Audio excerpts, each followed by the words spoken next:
Bonjour, bienvenue à Opinion d'aînés, une émission qui n'est pas comme les autres, une émission orientée vers les préoccupations des gens de notre génération, et vous entendrez des propos que vous ne retrouverez jamais ailleurs.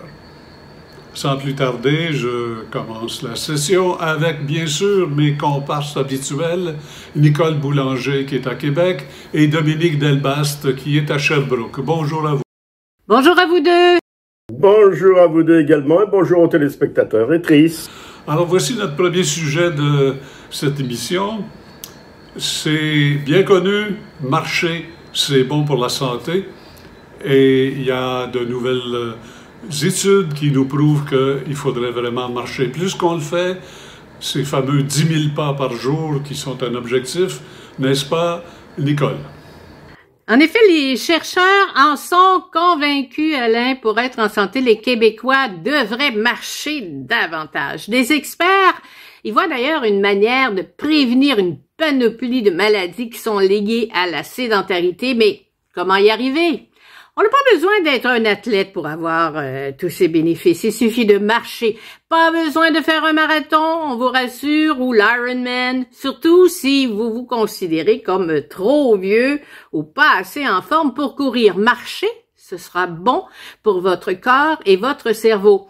C'est l'opinion aussi d'Arthur Kramer, qui est directeur du Centre pour la santé cognitive et du cerveau de la Northeastern University. C'est à Boston. Il sait de quoi il parle. Il a consacré sa carrière à ces questions. Et pour l'expérience, lui et ses collègues ont donc pris deux groupes de 60 adultes. Le premier réalisait des séances d'étirement et le deuxième groupe, eux, pendant 3 semaines, sur une période de 3 fois semaine, pendant une quarantaine de minutes. Eh bien, après un an, le volume de l'hippocampe des membres du premier groupe s'était réduit. Celui du groupe des marcheurs avait augmenté d'environ 2%. Et dans toutes ces études, on montre que la marche, et surtout la marche soutenue, ça peut améliorer la santé cardio-respiratoire, mais aussi la mémoire, le raisonnement, la solution des problèmes et l'attention. Et ce médecin est aujourd'hui âgé de 70 ans et il va bon train tous les matins, il va travailler, aller-retour, il fait 6 kilomètres. Et comme il disait, j'investis dans mes vieux jours, mais surtout dans la qualité de mes vieux jours. Certains pensent qu'il faudrait épargner des millions de dollars au système de santé. Ça pourrait épargner des millions de dollars si elle était plus répandue, cette marche, comme outil de prévention. Il y a d'ailleurs récemment un livre qui a été publié, La Révolution active. C'est un livre sur la progression de la sédentarité, le vieillissement de la population. C'est écrit par le docteur Pierre Després, il est auteur, donc professeur aussi au département de kinésiologie de l'Université Laval. Et il craint, lui, un raz-de-marée de maladies chroniques associées au mode de vie. L'obésité, le diabète de type 2, les maladies cardiovasculaires. Donc, pour s'améliorer, il faut bouger. Une analyse publiée en août dernier dans le European Journal of Preventive Cardiology, on conclut que chaque tranche de 1000 pas par jour, les risques de mortalité étaient réduits de 15%. C'est quand même pas mal. Et ceux d'une mortalité liée à une maladie cardiovasculaire de 7%. Imaginez, seulement 4000 pas par jour servent à réduire de manière significative le taux de mortalité. 1000 pas, ça prend seulement environ une dizaine de minutes de marche. Et les responsables, bien sûr, du déclin, et c'est la motorisation des transports, l'étalement urbain et bien sûr l'omniprésence des écrans. Quand les villes embarquent et ajoutent des trottoirs, des sentiers, des parcs, eh bien, ça favorise la marche, bien sûr. C'est un choix de société qu'on doit faire tout le monde ensemble. Donc, à nos espadrilles, il faut bouger. Et ici, à Québec, on est chanceux.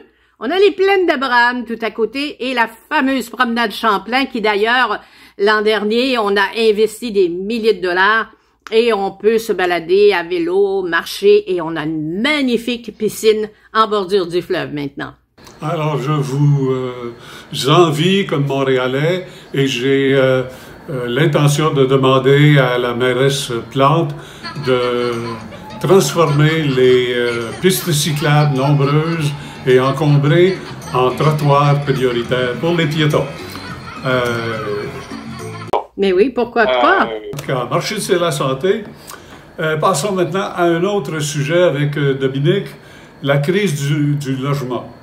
On en a beaucoup parlé, on sait que ça affecte les aînés. On attend beaucoup de la part des gouvernements qui commencent à délier leurs bourses et avoir quelques petits projets. Mais l'industrie, l'entreprise privée peut venir mettre l'épaule à la roue. Aussi, vous avez un bon exemple. Et oui, c'est vrai, Alain, et je dirais que c'est la bonne nouvelle de la semaine. La bonne nouvelle de la semaine, parce qu'il n'y a pas souvent de bonnes nouvelles dans le monde du logement, spécialement pour les aînés. On sait que les gouvernements sont dépassés, la ministre du Logement est en plein conflit d'intérêts, et la ministre des aînés patauge entre la finition et l'occupation des maisons des aînés, construites à coups de milliards, et qui sont même pas encore occupées aux 3/4 actuellement. Alors donc, il y a beaucoup de patinage. Et à la vitesse où l'on va, les sans-abri, dans quelques années, seront des vieux évacués par des rénovictions, soi-disant, ou des vieux qui n'auront pas assez de ressources pour se payer des logements décents. 4 heures du matin, Phoenix, Arizona. Température, 29 degrés. Nous sommes dans la zone, le quartier des SDF de Phoenix. How old are you, babe? 69. Aux côtés des jeunes toxicomanes, on trouve désormais de nombreux baby boomers. Cette génération née après-guerre dans l'Amérique triomphante. Peter Moya touchait une pension d'invalidité de 1 300 $ par mois. Mais un jour, son loyer a explosé, passant de 700 à 1 500 $. Peter s'est retrouvé à la rue, comme beaucoup d'autres de sa génération. Alors il y a 6 ans, Marguerite Blais, ministre au grand cœur, a lancé les maisons des aînés. C'était un projet modeste de plusieurs milliards et avec un coût unitaire de presque 1 million par porte, ce qui est quand même assez extraordinaire. Alors, on est vraiment dans l'attitude des gouvernements qui privilégient le béton au détriment des humains. Quoique maintenant, ils viennent de faire un lancement pour recruter du personnel pour les maisons des aînés, mais longtemps, ces gens-là ont été très très peu payés et complètement sous-estimés. Alors, on a témoigné sur cette émission souvent de la détresse de certains aînés, et c'est vraiment une détresse difficile quand on arrive la fin de sa vie, qu'on est habitué à vivre quelque part et qu'on doit déménager, et des fois sans savoir où on va. Bon. Mais là, l'espoir s'est pointé en quelque sorte.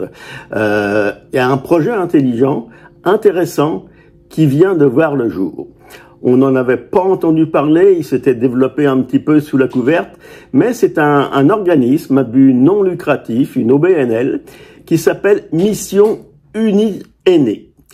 Et cette mission bâtira 10 immeubles de 100 appartements chacun, destinés aux aînés à faible revenu, dans 10 villes différentes. Et c'est un projet qui a été pensé par des spécialistes en construction de résidences pour aînés, avec en tête l'unité, la simplicité de la construction et surtout la facilité de la construction.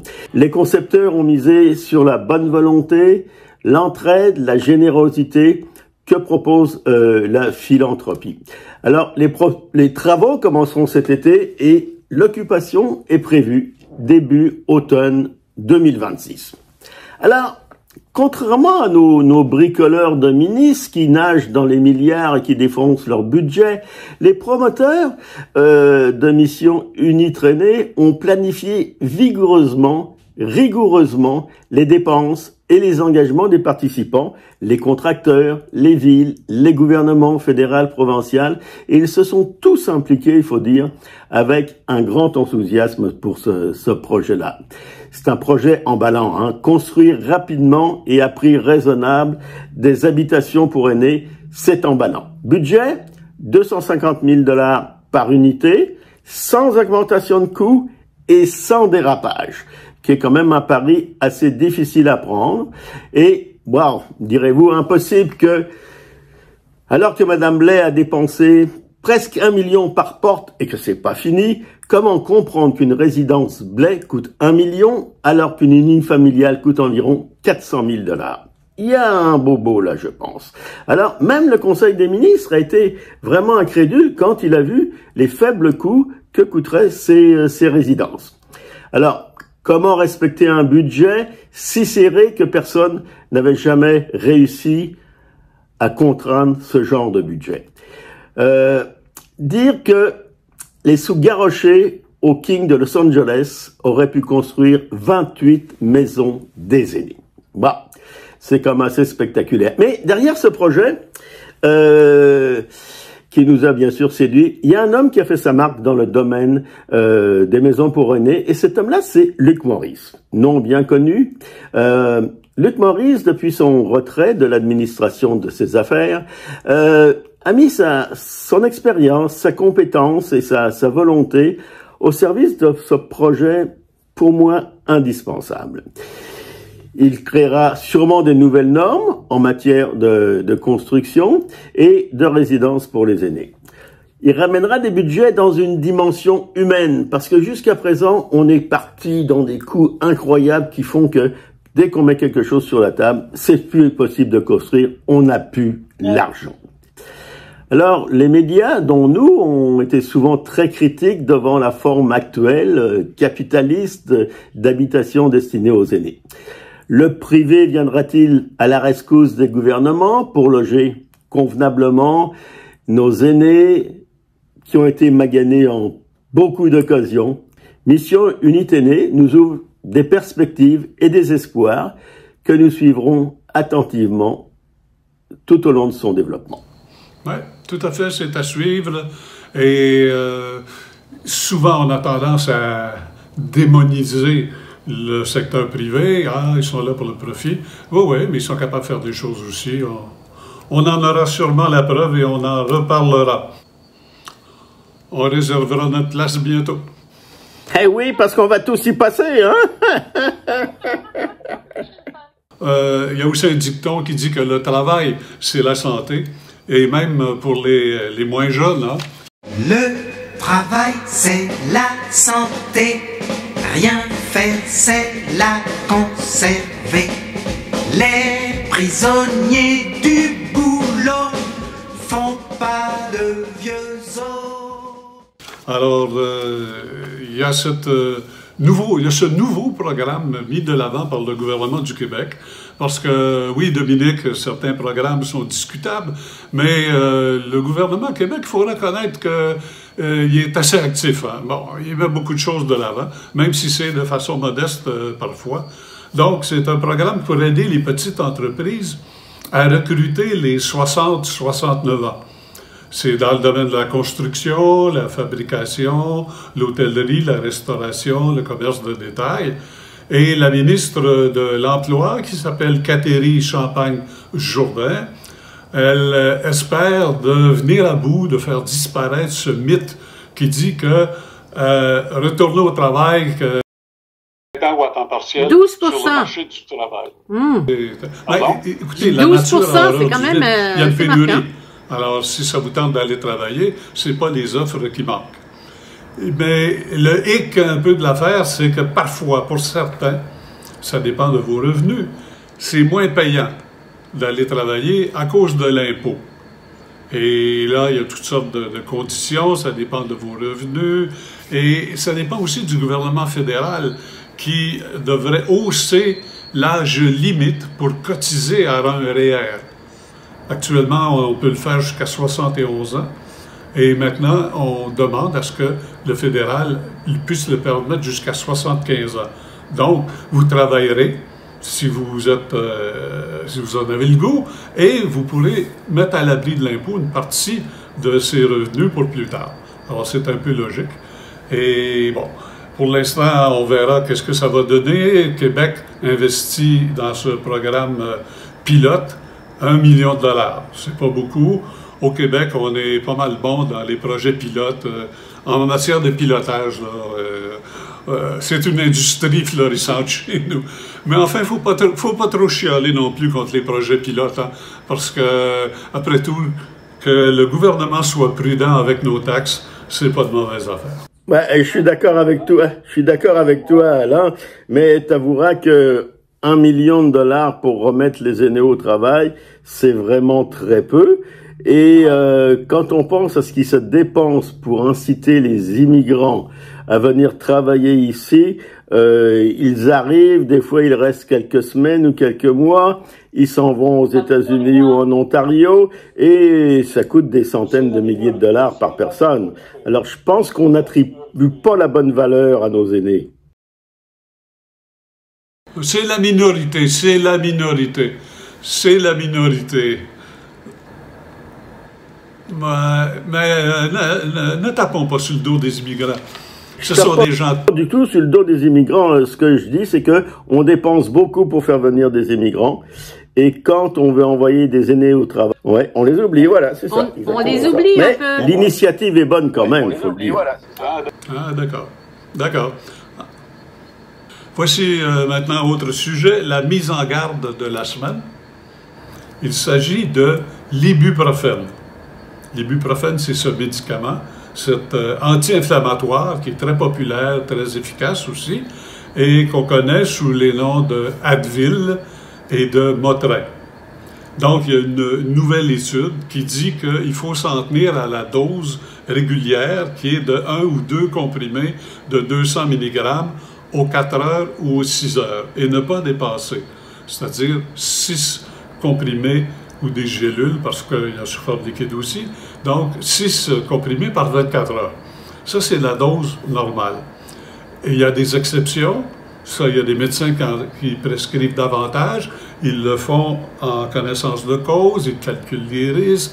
Et il faut consulter un médecin si on veut prendre plus que la dose, plus que jamais. Parce que l'ibuprofène, c'est dur sur l'estomac.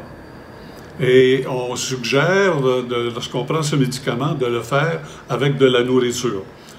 Et il y a une étude qui vient de révéler que les risques de dommages aux reins et au foie, de même que pour les gens qui font de la haute pression, ils sont assez élevés, donc il faut consulter son médecin, consulter son pharmacien. Exact, absolument. Ça peut faire augmenter la pression, en effet. Ouais.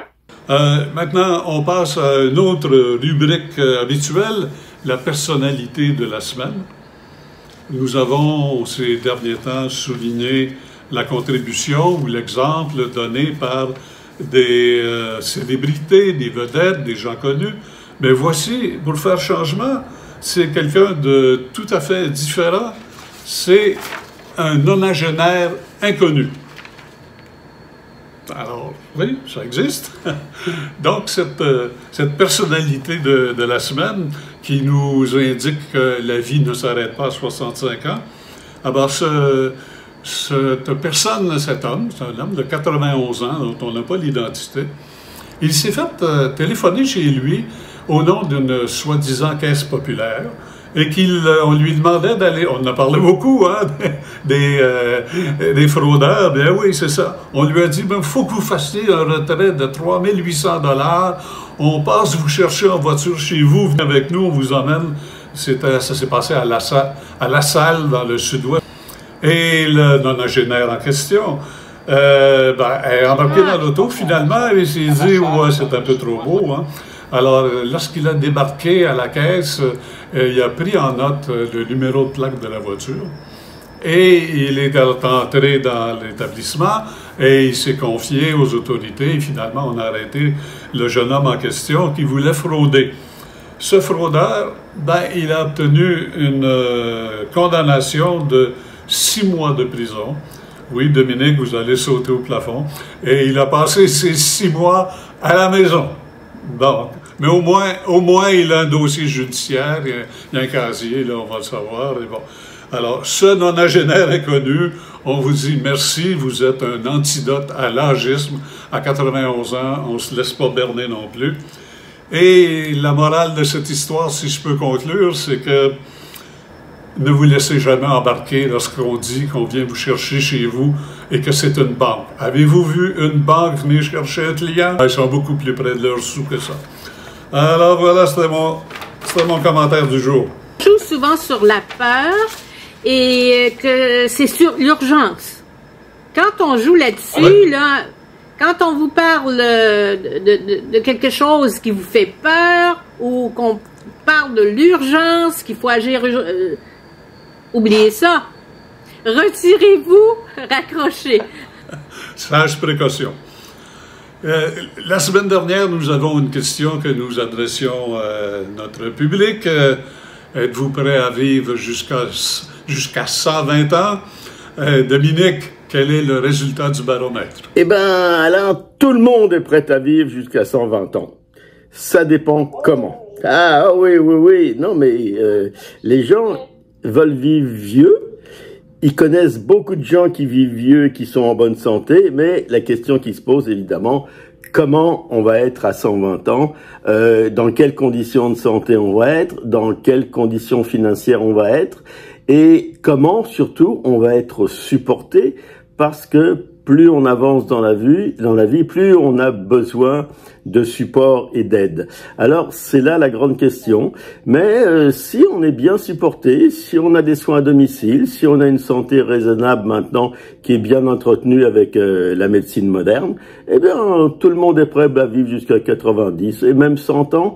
Et pourquoi pas 120 ans? Alors, les gens sont encore optimistes sur la longévité et sur le désir de vivre longtemps et bien. Oui. C'est on est bien d'accord. Qui est très encourageant. Oui. Je vous laisse, Nicole, la formuler. D'accord. Est-ce que la société devrait vous inciter à retourner sur le marché du travail et quel que soit votre âge? Est-ce qu'on devrait inciter les gens à ce retour au travail? Il faut travailler aussi la mentalité de la société, que la société l'accepte aussi de voir des vieux, des gens plus âgés au travail.